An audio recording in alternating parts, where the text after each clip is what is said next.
Hello student, मैं हूं राजेंद्र कुमार मरकाम। आप सभी का पुनः हार्दिक स्वागत करता हूं। इस वीडियो में अंत तक बने रहिए। तो चलिए शुरू करते हैं। आज के इस वीडियो में हम कक्षा 10वीं विषय विज्ञान अध्याय 4 तत्वों के आवर्ती वर्गीकरण भाग 3 के अंतर्गत जो है हम आज किसके बारे में पढ़ेंगे? आधुनिक आवर्त सारणी के बारे में पढ़ेंगे। तो सबसे पहले इसके बारे में जानने से पहले हम देखते हैं कि आवर्त सारणी वास्तव में होता क्या है, पीरियोडिक टेबल होता क्या है। तत्वों को खोजने के बाद जो है उनके सुचारू रूप से अध्ययन करने के लिए जो है उनको एक अलग अलग सारणियों में जो है कॉलम में व्यवस्थित किया गया, जिसको ही हम क्या कहते हैं? आवर्त सारणी कहते हैं। जो है बोर ने जो है मोसले के आधुनिक आवर्त नियम के अनुसार ही जो है इन तत्वों को जो है उन्होंने इनके बढ़ते हुए किसके आधार पर, परमाणु क्रमांक के आधार पर जो है इसमें जो है अलग अलग आवर्तों के अंतर्गत उन अलग अलग समूहों में क्या करते गए, व्यवस्थित करते गए। बोर ने जो है उस समय ज्ञात कितने 92 तत्वों को जो है अपने इस आवर्त सारणी में स्थान दिया, इसलिए इसको बोर का आवर्त सारणी के नाम से भी जानते हैं। और जो है इसको या फिर आवर्त सारणी का दीर्घ रूप या फिर मॉडर्न पीरियोडिक टेबल या फिर आधुनिक आवर्त सारणी भी कहते हैं। उसके पश्चात जो है और भी तत्वों का खोज होते गया। जो 92 तत्व थे ये पृथ्वी पर जो है प्राकृतिक रूप से पाए जाते थे। उसके बाद 2 तत्व और खोजे गए। कुल जो है 94 तत्व प्राकृतिक रूप से पृथ्वी की सतह पर पाए जाते थे। और जो है बाकी जो तत्व थे 24 तत्व, उनको जो है मनुष्य के द्वारा जो है संश्लेषित किया गया। अर्थात जो है 94 जो तत्व हैं इनको जो है ये जो है पृथ्वी की सतह पर प्राकृतिक रूप से पाए जाते हैं। कौन से रूप से पाए जाते हैं? ये पृथ्वी की सतह पर प्राकृतिक रूप से पाए जाते हैं।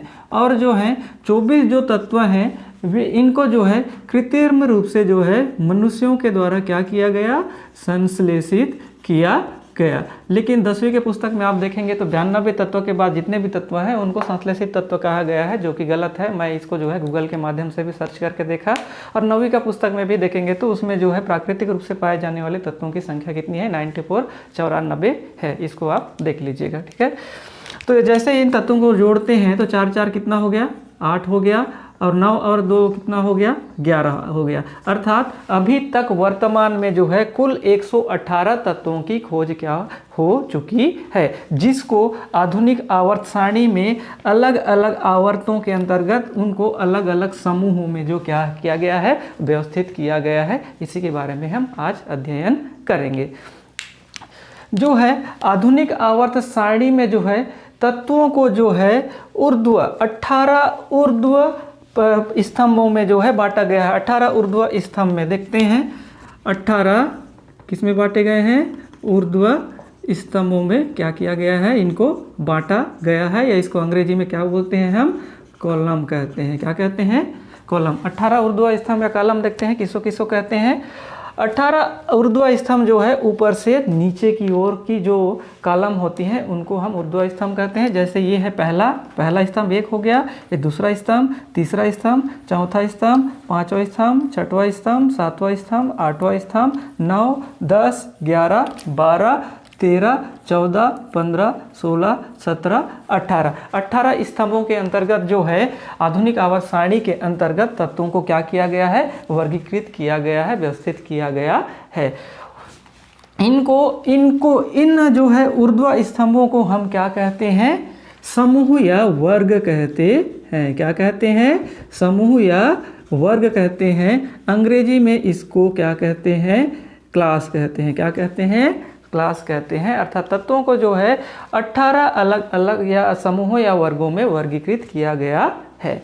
उसी प्रकार से जो है इस आधुनिक आवर्त सारणी में या मॉडर्न पीरियोडिक टेबल में जो है तत्वों को 7 अलग अलग आवर्तों में जो है विभाजित किया गया है। अर्थात जो है 7 इसमें क्या पाए जाते हैं?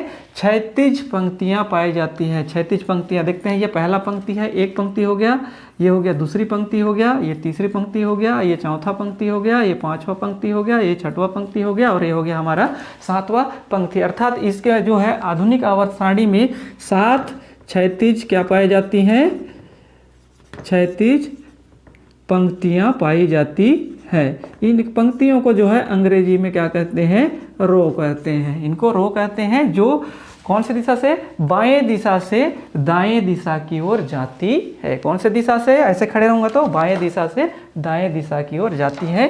इनको जो ये पंक्तियाँ होती हैं, इनको क्या कहते हैं, आवर्त कहते हैं। अंग्रेजी में इनको कहते हैं पीरियड कहते हैं। क्या कहते हैं, पीरियड। इन पीरियड के साथ अलग अलग जो है आधुनिक आवर्त सारणी में 7 अलग अलग जो है आवर्त के अंतर्गत तत्वों को व्यवस्थित किया गया है।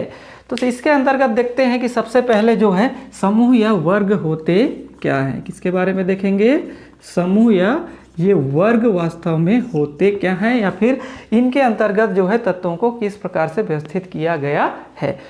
इससे पहले हम पढ़े मेंडलीव की आवर्त सारणी। मेंडलीव की आवर्त सारणी के अंतर्गत जो है तत्वों को अलग अलग समूहों में जो है उन तत्वों की संयोजकता के आधार पर उनको अलग अलग समूहों में व्यवस्थित किया गया था। लेकिन जो है इस आधुनिक आवर्त सारणी में जो है तत्वों को उनके इलेक्ट्रॉनिक विन्यास के आधार पर अलग अलग समूहों में क्या किया गया है, व्यवस्थित किया गया है। ये बात को ध्यान रखेंगे, है ना। समूह में देखें तो ये पहला समूह, दूसरा समूह, यहाँ पर कुछ इसको नोट कर लेते हैं। 1, 2 और 13, 14, 15, 16, 17 और किसको 18।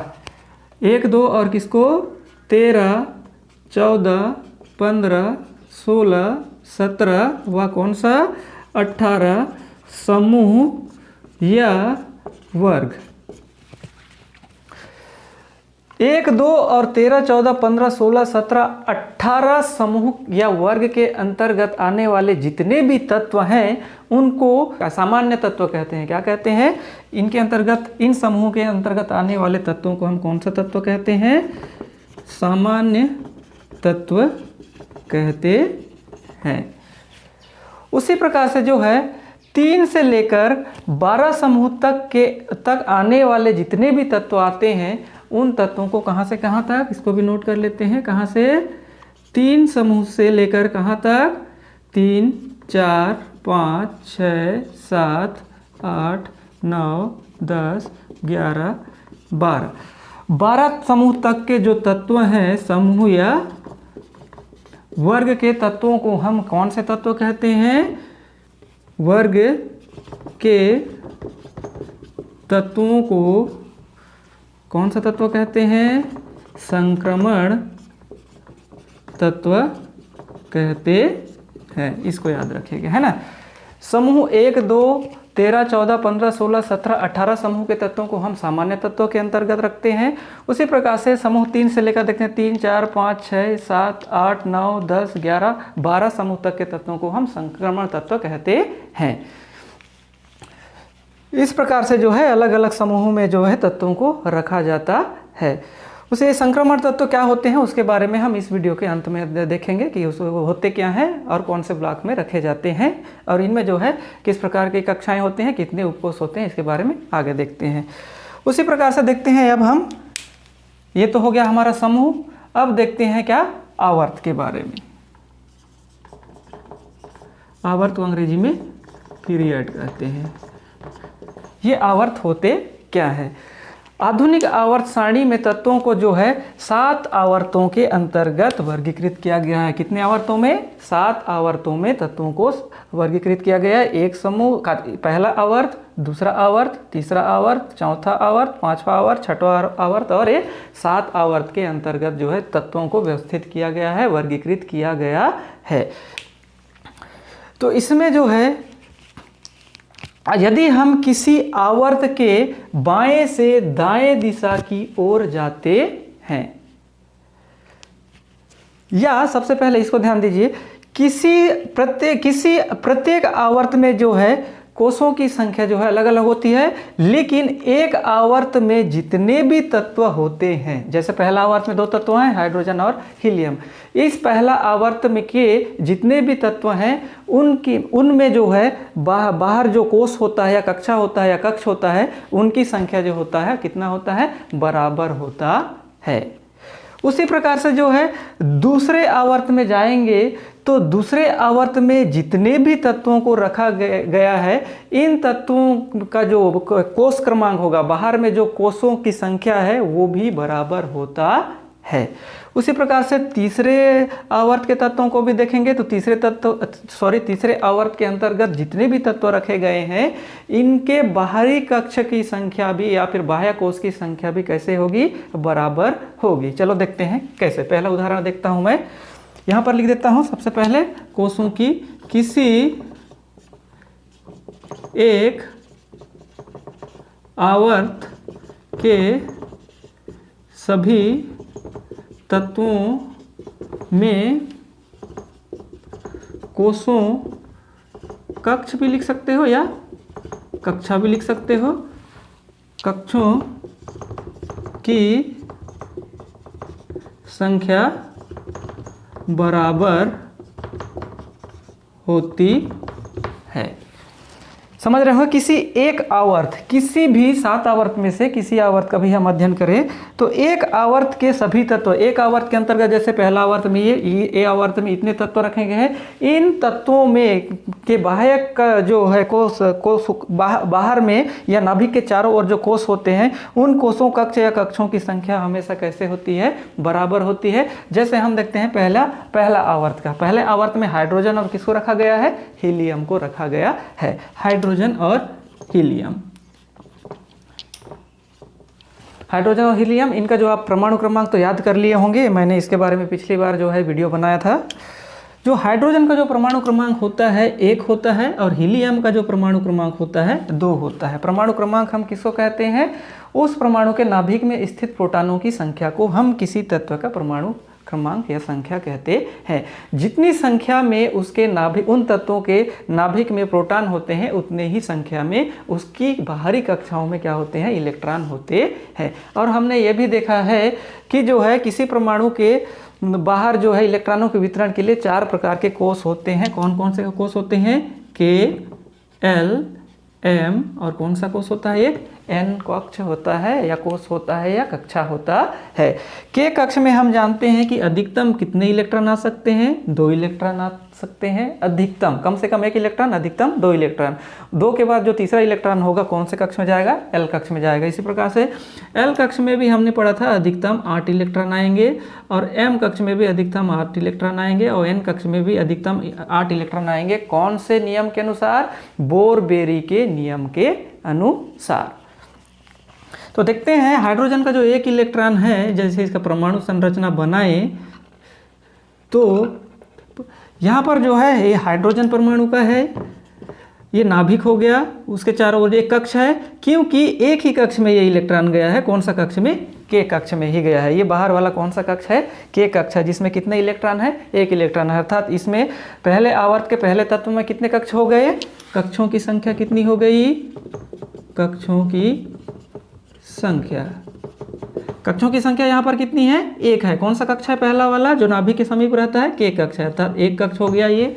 उसके बाद देखते हैं हीलियम, जो कि पहले आवर्त के अंतर्गत रखा गया है।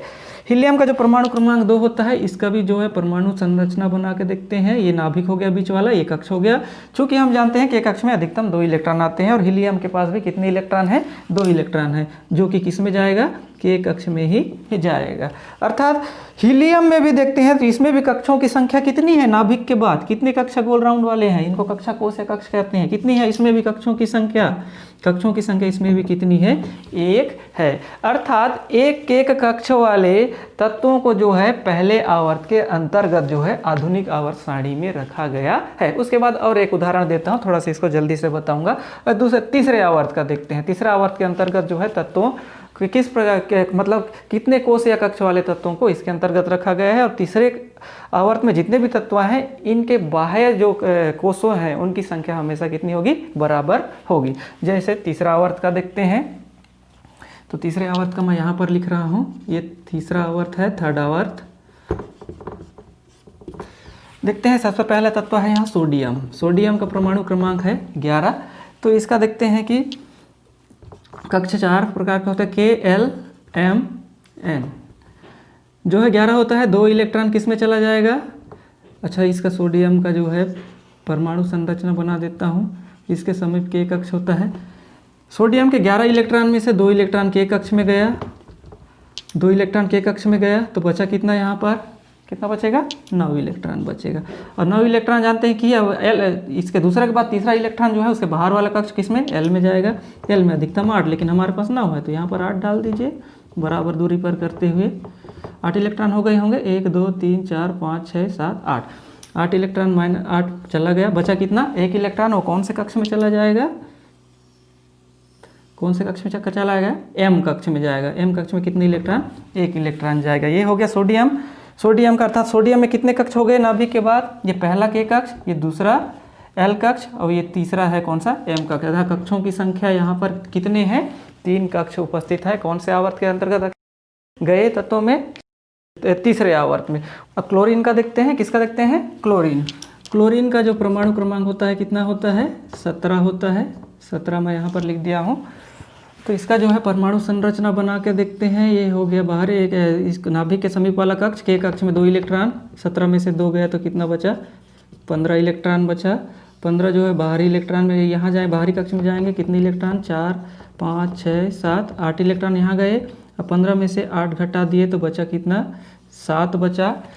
जो 7 इलेक्ट्रॉन होंगे वो कौन से कक्ष में जाएंगे, उससे बाहर वाले कक्ष में जाएंगे। 1 2 3 4 5 6 7 इलेक्ट्रॉन इस कक्ष में जाएंगे। तो ये हो गया एक कक्ष, 2 कक्ष और ये कौन से नंबर का कक्ष, तीसरे नंबर का कक्ष। अर्थात क्लोरीन में भी कक्षों की संख्या कितनी है यहाँ पर, अच्छा हमारा कहाँ गया क्लोरीन, ये क्लोरीन। क्लोरीन में भी जो है कक्षों की संख्या कितनी है, 3 है। अर्थात जितने भी आवर्त हैं उन प्रत्येक आवर्तों में रखे गए तत्वों की में कोषों या कक्षों की संख्या कैसी है, समान होती है। उसी प्रकार से देखते हैं हम, जब किसी आवर्त में बाएं से कौन से दिशा में, दाएं दिशा में चलते हैं। कौन से दिशा में चलेंगे हम, बाएं से दाएं दिशा में किसी आवर्त में चलते हैं तो तत्वों का जो परमाणु क्रमांक में है क्रमिक रूप से 1 की वृद्धि होती है, 1 बढ़ते जाती है, 1 जुड़ते जाता है किनके, उनके परमाणु क्रमांक में। देखो यहाँ पर हाइड्रोजन का परमाणु क्रमांक है कितना, या फिर यहाँ लिख देते हैं, किसी आवर्त में कहाँ से, बाएं से दाएं जाने पर परमाणु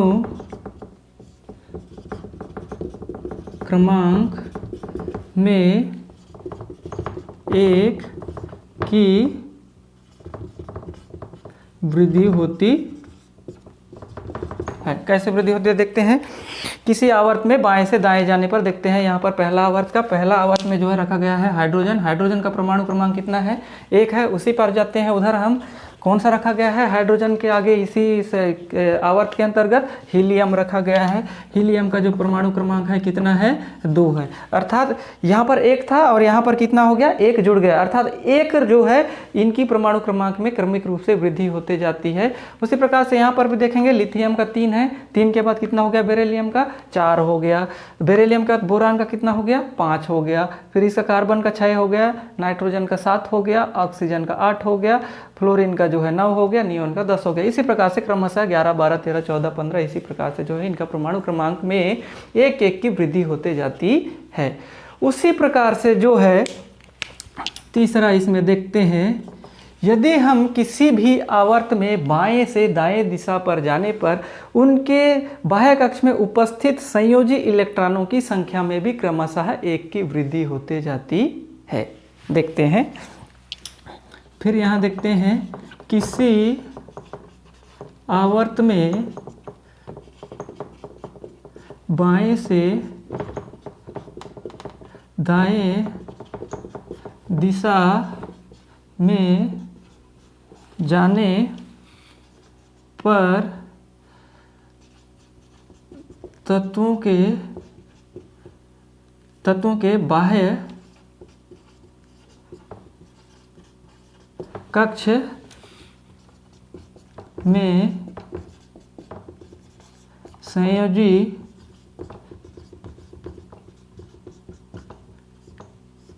संयोजी इलेक्ट्रॉनों की संख्या में 1 की वृद्धि होते जाती है।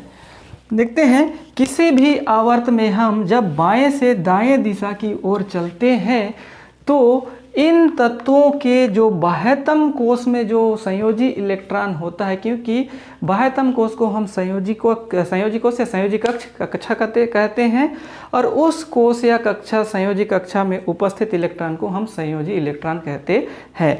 जब हम किसी आवर्त में बाएं से दाएं दिशा की ओर जाते हैं तो उन तत्वों के संयोजी कक्ष में उपस्थित संयोजी इलेक्ट्रॉनों की जो संख्या होती है उनमें क्रमशः कितने की वृद्धि होते जाती है? 1 की वृद्धि होते जाती है। प्रत्येक तत्व में 1 1 1 जो है की वृद्धि होते जाती है, वो जुड़ते जाता है। चलो देखते हैं। सबसे पहले मैं लेता हूँ यहाँ लिथियम बेरिलियम, यही वाला दूसरे आवर्त का देखते हैं, वो जो सभी जगह लागू होगा। लिथियम का जो है परमाणु क्रमांक कितना होता है? 3 होता है। तो के कक्ष में 2 इलेक्ट्रॉन जाएंगे। मैं अब यहाँ पर सीधा लिख देता हूँ, आप कक्षा का नाम पहले भी देख चुके हैं। उसका बचा 1 इलेक्ट्रॉन जो कहाँ चला गया? एल कक्ष में चला गया। अर्थात इसके लिथियम के बाह्य कोश में जो है ये संयोजी इलेक्ट्रॉन की संख्या कितनी है? आखिरी कक्ष में 1 है। 1 है। लिथियम के बाद कौन आता है? बेरिलियम। हम किसी आवर्त की बात कर रहे हैं ना। बेरिलियम का देखते हैं। बेरिलियम का परमाणु क्रमांक 4 होता है। ये जो है के कक्ष में 2 इलेक्ट्रॉन गया, उसके बाद बचा कितना? 2 गया तो 4 में से 2 बचा। अतः बाहरी कक्ष को हम जिसमें इलेक्ट्रॉन होता है उसको संयोजी कक्ष कहते हैं और उस कक्ष में उपस्थित इलेक्ट्रॉन को संयोजी इलेक्ट्रॉन। यहाँ पर कितना हो गया? 2 हो गया। देखो यहाँ पर 1 था, यहाँ पर क्रम रूप से कितना बढ़ गया? 1 जुड़ गया तो कितना हो गया? 2। बेरिलियम के बाद कौन से तत्व को रखा गया उसी आवर्त में? बोरान को रखा गया है। बोरान का देखते हैं। बोरान का परमाणु क्रमांक 5 होता है। के कक्ष में 2 इलेक्ट्रॉन बचा, तो उसके बाद 5 में से 2 गया तो कितना बचा? 3 बचा। बाहरी कोश को संयोजी कोश या संयोजी कक्ष या कक्षा और उस कक्षा में उपस्थित इलेक्ट्रॉन को संयोजी इलेक्ट्रॉन। देखो सबसे पहले उसी आवर्त में रखे गए तत्व का संयोजकता मतलब संयोजी इलेक्ट्रॉनों की संख्या कितनी है? 1 है। उसके बाद है दूसरा तत्व का जो के बाहरी कोश में उपस्थित संयोजी इलेक्ट्रॉनों की संख्या 2 है। उसके बाद आने वाले तत्व के संयोजी कक्ष में उपस्थित संयोजी इलेक्ट्रॉनों की संख्या कितनी हो गई? 3। 1 2 3। अर्थात इसी प्रकार से जो है प्रत्येक आवर्त में रखे गए तत्वों के संयोजी कोश में उपस्थित संयोजी इलेक्ट्रॉनों की संख्या में 1 की वृद्धि होते जाती है। ठीक। उसी प्रकार से जो है हम इस प्रकार से जो है इन्हीं कोशों में किसमें? के एल एम एन 4 कक्ष होते हैं, है ना। इन किसी भी कोशों में जो है इलेक्ट्रॉनों की अधिकतम संख्या को ज्ञात करने के बाद हम किसी आवर्त में तत्वों की संख्या को ज्ञात कर सकते हैं कि उस आवर्त के अंतर्गत कितने तत्व आएंगे। देखते हैं के कोश में हम जानते हैं कितने इलेक्ट्रॉन हैं? 2 में इलेक्ट्रॉन हैं। इसलिए जो है के कोश के अंतर्गत 2 इलेक्ट्रॉन आते हैं जिनका परमाणु क्रमांक 1 होगा या तो 2 होगा, जो कि पहले आवर्त के अंतर्गत रखे गए हैं। अर्थात पहले आवर्त में जो है कितने तत्व आएंगे इसकी गणना करने के लिए जो है हम किसी कोश में इलेक्ट्रॉनों की अधिकतम संख्या कितनी आते हैं या आएगी, उसके आधार पर हम उस आवर्त में आने वाले या कुल तत्वों की संख्या को ज्ञात कर सकते हैं। के में जो है कि कितने इलेक्ट्रॉन आते हैं? के कक्ष में 2 इलेक्ट्रॉन आते हैं। इसलिए जो है के कक्ष के अंतर्गत जो पहला आवर्त है इसमें कितने तत्व हैं? 1 तत्व है और 2 तत्व आते हैं। अर्थात पहले आवर्त के अंतर्गत कितने तत्व हैं? पहले आवर्त के अंतर्गत कुल कितने तत्व हैं? 2 तत्व हैं। मैं यहीं पर लिख दे रहा हूँ। उसके बाद दूसरा जो है हमारा ये, क्योंकि इसमें एक ही कक्ष पाया जाता है, कौन सा? के कक्ष ही होता है अंतिम इलेक्ट्रॉन। और जो दूसरे आवर्त के जो तत्व होते हैं इनका जो अंतिम इलेक्ट्रॉन होता है, संयोजी इलेक्ट्रॉन होता है, वो दूसरे कक्ष में जाता है। दूसरे कक्ष का नाम कौन सा है? एल है। अर्थात दूसरे कक्ष में एल। अब इस कोश में कितने इलेक्ट्रॉन जाते हैं उसके आधार पर हम जो है दूसरे आवर्त में तत्वों की संख्या को या कुल संख्या को हम ज्ञात कर सकते हैं। तो उसके लिए जो है आप सूत्र भी जानते हैं, उसका एक सूत्र पढ़े थे, कोशों में इलेक्ट्रॉनों के जाने के लिए एक सूत्र पढ़े थे, 2n का घात कितना? 2। जैसे के कक्ष में ये जो है दो है और n मतलब कक्षों की संख्या और कक्षों की संख्या का वर्ग है ये। तो k पहले नंबर का कक्ष है, ये दूसरे नंबर का कक्ष है, ये तीसरे नंबर का कक्ष है और n जो है चौथे नंबर का कक्ष है। तो k में जो है 1 गुणित तो सॉरी 2 गुणित, ये पहले नंबर का कक्ष है तो n की जगह 1 कर दिए, 2 कर दिए, तो कितना आएगा 2 गुणित 1 एकम 1 आएगा इसका, तो कितना आएगा 2 एकम 2, अर्थात इसके अंतर्गत 2 इलेक्ट्रॉन आते हैं, अर्थात इसके अंतर्गत 2 ही तत्व आएंगे। उसी प्रकार से लास्ट वाला देखते हैं m कक्ष का। m जो है तीसरे नंबर का कक्ष है, ये हो गया 2 गुणित n के स्थान पर हम 3 लिख दिए, 3 का घात 2 बराबर 2 गुणित 3 तिया 9 बराबर 9 दूनी 18। 18 तत्व इसके अंतर्गत आने चाहिए थे, अर्थात इसके जो m कक्ष है तीसरा नंबर का कक्ष है, इसमें कुल 18 इलेक्ट्रॉन आने चाहिए थे। लेकिन जो है बोर-बेरी नियम के अनुसार जो है इन कक्षाओं में जो है कितने इलेक्ट्रॉन अधिकतम आ सकते हैं, L, M और N में 8 इलेक्ट्रॉन आ सकते हैं। लेकिन इस सूत्र के अनुसार कितना आना चाहिए था, 18 इलेक्ट्रॉन आना चाहिए था। लेकिन हम यहाँ पर कौन से नियम के अनुसार अध्ययन करेंगे, बोर-बेरी नियम के अनुसार अध्ययन करेंगे। तो इसी प्रकार से जो है, इसीलिए जो है m कक्ष में भी जो है अधिकतम जो m कक्ष के अर्थात जो है तीसरे आवर्त के जो तत्व हैं इनका जो संयोजी कक्ष होता है, बाहरी कक्ष होता है, कौन सा होता है, m कक्ष होता है। जैसे मैं सोडियम का बता देता हूँ आपको। सोडियम में का परमाणु क्रमांक 11 अर्थात 11 इलेक्ट्रॉन होंगे। इसका इस प्रकार का चित्र बनाऊँ तो 2 इलेक्ट्रॉन इसमें चले गए, 8 इलेक्ट्रॉन इसमें चले जाएंगे, 8 इलेक्ट्रॉन हो गए। 8 और 2 कितना हो गया 10। 10 होने के बाद भी कितना इलेक्ट्रॉन बचा है, 1 इलेक्ट्रॉन बचा है, जो कि कौन से कक्ष में, बाहर है। अंदर वाला कक्ष K कक्ष, उसके बाद वाला कक्ष L कक्ष, उसके बाद कौन सा कक्ष है, ये M कक्ष। M कक्ष में जो है अर्थात तीसरे आवर्त के अंतर्गत जितने भी तत्व रखे गए हैं इनमें कौन सा संयोजी कक्ष होगा, M जो है बाह्य कक्ष, जिसको हम संयोजी कक्ष कहेंगे। और M कक्ष में अधिकतम कितने इलेक्ट्रॉन आ सकते हैं, 8 इलेक्ट्रॉन आ सकते हैं। इसलिए जो है तीसरे आवर्त के अंतर्गत जो कोष होता है, तीसरे आवर्त के अंतर्गत जो है 8 तत्वों को रखा गया है। देखते हैं 1 2 3 4 5 6 7 8 तत्व इसके अंतर्गत जो आते हैं। और L कक्ष के अंतर्गत जो है 8 तत्व आते हैं, क्योंकि L कक्ष में भी अधिकतम इलेक्ट्रॉनों की संख्या 8 होती है। लेकिन इसके बाद जो समूह आ गया, सॉरी समूह नहीं, कौन से, आवर्त, उसके बाद जो आवर्त आते हैं चौथा, पांचवा, छठवां और सातवां, इन आवर्तों में तत्वों की कुल संख्या का निर्धारण, अर्थात इन आवर्तों में कितने तत्वों को रखा जाना है, इसका निर्धारण जो है इन आवर्तों इन तत्वों के एक अन्य प्रकार के इलेक्ट्रॉनों के वितरण के आधार पर किया गया। अर्थात इन तत्वों में इलेक्ट्रॉनों के वितरण के अन्य नियम के आधार पर जो है यहाँ पर तत्वों को व्यवस्थित किया गया है। यहाँ पर हम बोर-बेरी नियम के अनुसार पढ़े कि इस कक्ष में 1 या 2 इलेक्ट्रॉन आते हैं तो 2 तत्व उसके उस आवर्त के अंतर्गत, और दूसरे जो आवर्त के तत्व हैं वो जो उनका जो संयोजी इलेक्ट्रॉन होता है L कक्ष में होता है, बाहरी इलेक्ट्रॉन L कक्ष में होता है। इसलिए L कक्ष में अधिकतम कितने इलेक्ट्रॉन आ सकते हैं, 8 इलेक्ट्रॉन आ सकते हैं। इसलिए इस कक्ष के अंतर्गत, इस आवर्त के अंतर्गत कितना तत्वों को रखा गया है, 8 तत्वों को अंतर्गत 8 तत्वों को रखा गया है। उसी प्रकार से जो तीसरे आवर्त है इनके जो तत्व हैं, इन तत्वों के जो बाह्य इलेक्ट्रॉन हैं, अंतिम इलेक्ट्रॉन हैं, वो कौन से कक्ष में होते हैं, M कक्ष में होते हैं। इसलिए जो है M कक्ष में कितने इलेक्ट्रॉन आ सकते हैं अधिकतम, बोर-बेरी नियम के अनुसार 8 इलेक्ट्रॉन आते हैं। इसलिए जो है तीसरे आवर्त के अंतर्गत 8 तत्वों को रखा गया है। उसके बाद जितने आवर्त हैं उन आवर्तों में जितने भी तत्व हैं उन तत्वों का इलेक्ट्रॉन, मतलब उन तत्वों के जो कोष हैं या कक्षा है उनमें इलेक्ट्रॉनों का वितरण का जो है अलग नियम के आधार पर किया जाता है, जिसके आधार पर यहाँ पर तत्वों की संख्या भी अलग अलग होती है। यहाँ पर जो है चौथा जो आवर्त है इसमें कुल तत्वों की संख्या 18 होती है। पांचवा जो आवर्त है इसमें तत्वों की संख्या इसमें भी कितनी होती है, 18 होती है। छठवां जो आवर्त है इसमें कुल तत्वों की संख्या 32 होती है, लेकिन आपको यहाँ 32 नहीं दिख रहा होगा, उसके बारे में वही देखेंगे। और सातवां आवर्त जो है इसमें भी तत्वों की कुल संख्या कितनी होती है, 32 होती है। यदि आप इन तत्वों की कुल संख्या को आप जोड़ेंगे तो कुल तत्वों की संख्या कितनी आपको प्राप्त होगी, 118 प्राप्त होगी, जो अभी तक ज्ञात हो चुके हैं।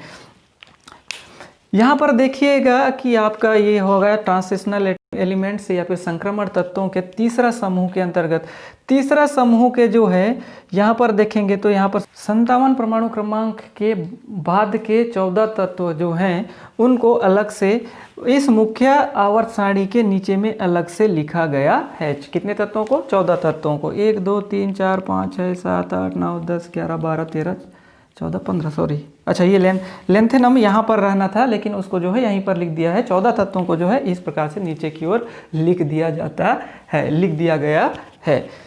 जो है इन तत्वों को जो है 57 परमाणु क्रमांक लेंथेनम से जो आगे की 14 तत्व हैं उनको जो नीचे में लिखा जाता है उन तत्वों को क्या कहते हैं? लेंथेनाइड कहते हैं। क्या कहते हैं? लेंथेनाइड कहते हैं। जो परमाणु क्रमांक 57 जो है लेंथेनम का होता है। लेंथेनम के बाद जो 14 तत्व हैं उनको नीचे में लिखा जाता है, उन तत्वों को क्या कहते हैं? लेंथेनाइड कहते हैं। उसके बाद जो है तीसरे समूह या वर्ग के अंतर्गत कौन से? 89 परमाणु क्रमांक वाले एक्टिनियम, जो एक्टिनियम को यहाँ लिख दिया गया है, जो यहाँ पर होना चाहिए था। जो है एक्टिनियम के बाद जो है 14 तत्वों को भी जो है यहाँ पर एक्टिनियम है, एक्टिनियम के बाद जो 14 तत्व आते हैं उनको भी मुख्य आवर्त सारणी के नीचे की ओर लिखा गया है।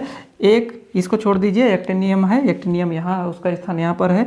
1 2 3 4 5 6 7 8 9 10 11 12 13 14 तत्वों को आवर्त सारणी के नीचे की ओर लिखा गया है।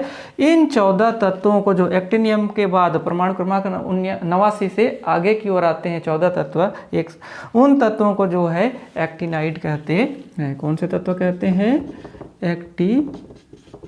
एक्टिनाइड कहते हैं। इसी प्रकार से देखते हैं कि यहाँ पर जो है छठवा जो है हमारे आवर्त में 32 तत्व बोले तो 1 2 हो गया। उसके बाद यहाँ पर गिनिए 3 4 5 6 7 8 9 10 11 12 13 14 15 16 17, उसके बाद 18 19 20 21 22 23 24 25 26 27 28 29 30 31 32 तत्व होते हैं। उसी प्रकार से जो है 7वें आवर्त में भी जो है 32 तत्व आते हैं। इसी प्रकार से जो है अलग अलग आवर्तों में आधुनिक आवर्त सारणी के अंतर्गत तत्वों को वर्गीकृत किया गया है। उसके पश्चात देखते हैं कि तत्वों को जो है यहाँ पर कितने जो है ब्लॉक्स में विभाजित किया गया है, वर्गीकृत किया गया है। मैंने पीछे पहले बताया था कि हम संक्रमण तत्व क्या होते हैं उसके बारे में अध्ययन करेंगे, उसके बारे में पूछता भी है। उसके बारे में जानने से पहले हम देखते हैं इन आवर्तों के बारे में। पहला आवर्त, दूसरा आवर्त और ये तीसरा आवर्त। पहला आवर्त, दूसरा आवर्त और तीसरा आवर्त को जो है कौन से आवर्त के नाम से जानते हैं? लघु आवर्त कहते हैं। कौन से आवर्त कहते हैं? लघु आवर्त कहते हैं। पहले आवर्त में जो है कुल तत्वों की संख्या कितनी है? पहले आवर्त में 1 और कितना? 2 तत्व। कुल कितने तत्व आते हैं पहले आवर्त में? 2 तत्व आते हैं। दूसरे आवर्त में देखते हैं, किसमें? दूसरे आवर्त में जो है कुल तत्वों की संख्या कितनी होती है? 8 तत्व होते हैं। देखते हैं दूसरे आवर्त में 1 2 3 4 5 6 7 8 तत्व होते हैं। उसी प्रकार से तीसरे आवर्त के अंतर्गत भी कितने तत्व आते हैं? 8 तत्व आते हैं। तीसरा आवर्त है 1 2 3 4 5 6 7 8 तत्वों को रखे गए हैं। उसके बाद जो है कौन कौन से? चौथे और कौन सा? 5वां आवर्त को जो है दीर्घ आवर्त कहते हैं। चौथा व कौन सा? 5वां आवर्त को दीर्घ आवर्त कहते हैं। कौन सा आवर्त कहते हैं? दीर्घ आवर्त कहते हैं। इन आवर्तों में जो है तत्वों की संख्या कितनी होती है? तत्वों की संख्या कौन कौन से आवर्त में? 4 और 5। ये 4 और 5 आवर्त में जो है तत्वों की कुल संख्या कितनी होती है? 18 होती है। देखते हैं 1 2 3 4 5 6 7 8 9 10 11 12 13 14 15 16 17 18 और 5वें आवर्त में भी तत्वों की संख्या कितनी है? 18 है। उसी प्रकार से जो है छठवां और 7वां आवर्त में किसमें? 6वां 7वें नंबर के जो आवर्त हैं इसमें तत्वों की जो संख्या है कितनी होती है? 32 और कितना होती है, 32 होती है, जिसके बारे में मैं पहले ही इसके बारे में जो है मैं पहले ही गिन के आपको बता दिया हूँ कि इसमें भी 32 होता है, 6वां आवर्त में भी, और 7वें आवर्त में जो भी 32 होता है। जो है 6वें और 7वें आवर्त में जो है, जो लेंथेनम और एक्टिनियम के बाद जो 14 तत्व हैं उनको नीचे लिखा गया है। ये क्यों लिखा गया है, जो है इस आवर्त सारणी को जो है के तत्वों को व्यवस्थित करने के लिए जो है, या इसको सुविधाजनक बनाने के लिए जो है इनको अलग से नीचे की ओर लिखा जाता है या लिखा गया है। तो इस प्रकार से जो है आधुनिक आवर्त सारणी में तत्वों को जो है अलग अलग तरीके से व्यवस्थित किया गया है, वर्गीकृत किया गया है। उसी प्रकार से अब देखते हैं कि ये संक्रमण तत्व होते क्या हैं, जो कहाँ से कहाँ तक के समूह वर्ग या वर्ग में आते हैं। 3 से लेकर 12 समूह या वर्ग तक में आते हैं, इनको संक्रमण तत्व कहते हैं। ये जो इसको जानने से पहले देखते हैं कि इन तत्वों की नाभिक के चारों ओर कितने प्रकार की कक्षाएं होती है या कोष होते हैं। कितने कोष या कक्ष होते हैं, 4 प्रकार के कोष या कक्ष होते हैं। किसके कौन से बारे में पढ़े थे हम, K, L, M, N, जिसमें इलेक्ट्रॉन अलग अलग रूप से इसमें अलग अलग संख्या में वितरित होते हैं। K में 2 बोर-बेरी सिद्धांत के अनुसार, L में 8, M में 8 और N में भी 8। उसी प्रकार से जो है इन कोषों के अलावा जो है इनमें जो है इनके तत्वों के जो कक्षाओं के साथ साथ इनमें जो है उपकोष भी पाए जाते हैं। क्या पाए जाते हैं, उपकोष भी पाए जाते हैं। ये उपकोष भी 4 प्रकार के होते हैं। S होता है, P होता है, D होता है और F होता है। इससे पहले फिर बताया कि इस K कोष में अधिकतम इलेक्ट्रॉन कितने होते हैं। K कोष में अधिकतम इलेक्ट्रॉन 2 आ सकते हैं। L में 8, M में 8 और N में 8। कौन से सिद्धांत के अनुसार, बोर-बेरी सिद्धांत के अनुसार। लेकिन यदि दूसरे नियम के अनुसार अगर इलेक्ट्रॉनों का वितरण होता है तो K में तो 2 आते हैं, K में 2 आएंगे, लेकिन L में कितने आएंगे, 8 आएंगे, और M में कितने आएंगे, 16 आएंगे, और जो N में कितना इलेक्ट्रॉन आएंगे अधिकतम, अच्छा सॉरी इसमें 16 इलेक्ट्रॉन नहीं, कितना 18 इलेक्ट्रॉन आएंगे, और इसमें अधिकतम कितने इलेक्ट्रॉन आते हैं, 32 इलेक्ट्रॉन आते हैं। इसी प्रकार से जो है इन उपकोषों में भी इलेक्ट्रॉनों का अधिकतम संख्या निर्धारित रहता है। अर्थात S कक्ष में अधिकतम कितने इलेक्ट्रॉन आ सकते हैं, 2 इलेक्ट्रॉन आ सकते हैं। P कक्ष में जो है अधिकतम इलेक्ट्रॉनों की संख्या कितनी होती है, 6 होती है। उसी प्रकार से D उपकोष में जो है अधिकतम इलेक्ट्रॉनों की संख्या कितनी होती है, 10 होती है। F उपकोष जो है इसमें भी अधिकतम इलेक्ट्रॉनों की संख्या कितनी होती है, 14 होती है। इसी के आधार पर जो है इन तत्वों को 4 अलग अलग ब्लॉक्स में विभाजित किया गया है। यहाँ देख रहे होंगे S ब्लॉक एलिमेंट अर्थात S ब्लॉक के तत्व। यहाँ पर देख रहे होंगे आप P ब्लॉक एलिमेंट अर्थात P ब्लॉक के तत्व। उस पर यहाँ देख रहे होंगे आप D block elements, D block के तत्व। उसके बाद यहाँ देख रहे होंगे नीचे की ओर वालों को P ब्लॉक एलिमेंट्स अर्थात P ब्लॉक के तत्व। इनको ऐसा क्यों कहते हैं, क्योंकि इन तत्वों का जो अंतिम इलेक्ट्रॉन होता है इलेक्ट्रॉनिक विन्यास के दूसरे नियम के अनुसार, इस प्रकार के नियम के अनुसार उनका जो अंतिम इलेक्ट्रॉन होता है जिस उपकोष में होता है, अर्थात अंतिम इलेक्ट्रॉन यदि S कोष में है किसी तत्व का तो उन तत्वों को जो है S ब्लॉक एलिमेंट्स के अंतर्गत रखते हैं। और जिन तत्वों का अंतिम इलेक्ट्रॉन यदि P को उपकोष में होता है, ये उपकोष के नाम है ना, P उपकोष में है तो उनको जो है उन सभी तत्वों को P उपकोष के अंतर्गत रखते हैं। P उपकोष के अंतर्गत कौन कौन से समूह को, 13 से लेकर 18 समूह के तत्वों को रखा गया है। किसको छोड़कर, हीलियम को छोड़कर। हीलियम का परमाणु क्रमांक 2 है, अर्थात उसको कौन से कोष के अंतर्गत, कौन से उपकोष के अंतर्गत रखेंगे, S के अंतर्गत उसका अंतिम इलेक्ट्रॉन आएगा, इसलिए उसको जो है S ब्लॉक एलिमेंट्स के अंतर्गत हम रखेंगे। उसी प्रकार से जो है यदि किसी तत्व का अंतिम इलेक्ट्रॉन कौन से उपकोष, डी उपकोष में स्थित है तो उसको हम डी ब्लॉक एलिमेंट्स कहते हैं, डी ब्लॉक के तत्व कहते हैं। इसी डी ब्लॉक के तत्वों को हम क्या कहते हैं, इसी डी ब्लॉक के तत्वों को हम क्या कहते हैं, संक्रमण तत्व कहते हैं। कौन से तत्व कहते हैं, संक्रमण तत्व कहते हैं। इन डी ब्लॉक के तत्वों को जो है संक्रमण तत्व क्यों कहते हैं उसके बारे में देखते हैं। संक्रमण तत्व क्या होते हैं। डी ब्लॉक के जितने भी तत्व आते हैं समूह 3 से लेकर समूह 12 तक के तत्व, उनके डी उपकोष में, किसमें, डी उपकोष में जो है इलेक्ट्रॉन पूरी तरह से भरे हुए नहीं होते हैं। क्या नहीं होते हैं? इलेक्ट्रॉन पूरी तरह से भरे हुए नहीं होते हैं। डी ब्लॉक के अंतर्गत आने वाले तत्वों का डी उपकोष पूरी तरह से भरा हुआ नहीं होता है। अर्थात डी उपकोष में जो है 1 से लेकर 10 इलेक्ट्रॉन आते हैं, अधिकतम 10, कम से कम 1 इलेक्ट्रॉन। अर्थात ये डी उपकोष में जो है पूरी तरह से इलेक्ट्रॉन भरे नहीं होते हैं। उन्हीं तत्वों को संक्रमण तत्व कहते हैं।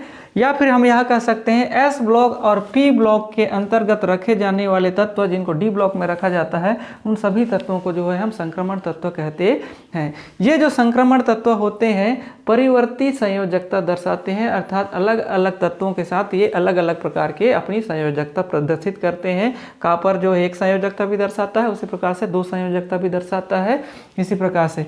लेकिन इन संक्रमण मतलब जो है एलिमेंट, जो ट्रांजिशनल एलिमेंट है या संक्रमण तत्व है, इसके अंतर्गत जो रखा गया है कौन सा, जिंक है, कैडमियम है और यह है मरकरी। इनके बाह्यतम कोष में जो है इलेक्ट्रॉन पूरी तरह से भरा हुआ है। D10 S जो है डी कक्ष में जो है इलेक्ट्रॉन पूरी तरह से भर गए हैं। अर्थात इन तत्वों को जो है किनको जिंक, कैडमियम और मरकरी को हम संक्रमण तत्व नहीं कहते हैं। ये है हमारा संक्रमण तत्व। उसी प्रकार से यदि किसी तत्व का अंतिम इलेक्ट्रॉन F उपकोष में जाता है या F उपकोष में जाता है या ख़त्म वहीं पर समाप्त होता है, तो उन तत्वों को जो है हम F ब्लॉक एलिमेंट्स या F ब्लॉक जो है किसके अंतर्गत रखते हैं, एलिमेंट्स के अंतर्गत हम रखते हैं, तत्वों के अंतर्गत हम रखते हैं। इस प्रकार से जो है आवर्त सारणी में तत्वों को अलग अलग समूह में व्यवस्थित किया गया है। अब देखते हैं हम आधुनिक आवर्त सारणी के अंतर्गत उस आधुनिक आवर्त सारणी की विशेषताएं। ये आधुनिक आवर्त सारणी की क्या क्या विशेषताएं हैं। यह आधुनिक आवर्त सारणी जो है किस पर आधारित है, परमाणु तत्वों के परमाणु क्रमांक पर आधारित है। यह जो आधुनिक आवर्त सारणी है तत्वों के परमाणु क्रमांक पर आधारित है। अर्थात तत्वों के बढ़ते हुए परमाणु क्रमांक के रूप इनको व्यवस्थित किया गया है। लेकिन इन तत्वों को का एक निश्चित स्थिति देने के लिए जो है उनका इलेक्ट्रॉनिक विन्यास ज्ञात किया गया। अर्थात इन तत्वों के इलेक्ट्रॉनिक विन्यास के आधार पर जो है इन तत्वों को एक निश्चित स्थान दिया गया है। तत्वों को उनके इलेक्ट्रॉनिक विन्यास के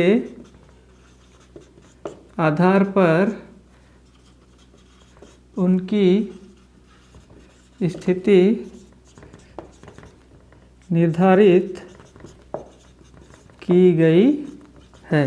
तत्वों को उनके इलेक्ट्रॉनिक विन्यास के आधार पर उनको जो है आधुनिक आवर्त सारणी में एक निश्चित स्थान जो है निर्धारित किया गया है, दिया गया है, वहाँ पर उसको रखा गया है। उसी प्रकार से इसका तीसरा विशेषताएं हैं।